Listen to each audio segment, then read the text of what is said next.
Okay, so today I'm going to show you how to resolve the issue of no resource whenever you try to click on an HikVision camera. Let's say you try to click on this camera. Instead of seeing the live view, you just get an error of no resource. So how to resolve that? Just let's just go back. So how to solve the no resource problem with HikVision cameras? We are using actually HikVision NVR, which is almost let's say 64 channel. So just right click, then come to menu, then you draw your pattern. So after drawing your pattern, just come to record and search the camera that is bringing the problem here. Let's say it's this camera, okay?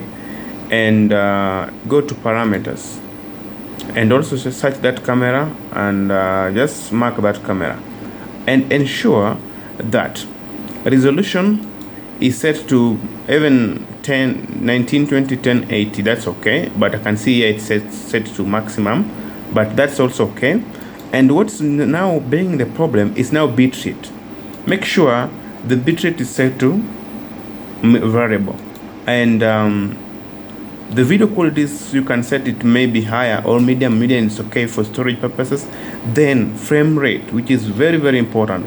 Make sure the frame rate is set to full or the last or the highest value under that setting, okay? Then also maximum bitrate mode, make sure it's set to general, okay? Then maximum bitrate you can set to the highest, or in this case you can see I've set it to 1048. Then most importantly, don't forget to choose the first one, H.264, okay? Because if you choose H.265, sometimes it fails, okay? All right, then after doing that, then click apply, okay? After applying, go back to Substream and choose the same camera. Let's say it was this main gate. Choose the same camera and make sure stream type is video. Resolution you can just set the highest like that one. Then bitrate to be variable, video quality to be medium, then frame rate to be the highest in that list, okay? All right, and then bitrate general, then maximum bitrate kbps 1024, and encoding to always be H.264. When you do that and apply, your video will start recording and you will see the error of no resource has gone, okay? All right, thank you. Please subscribe.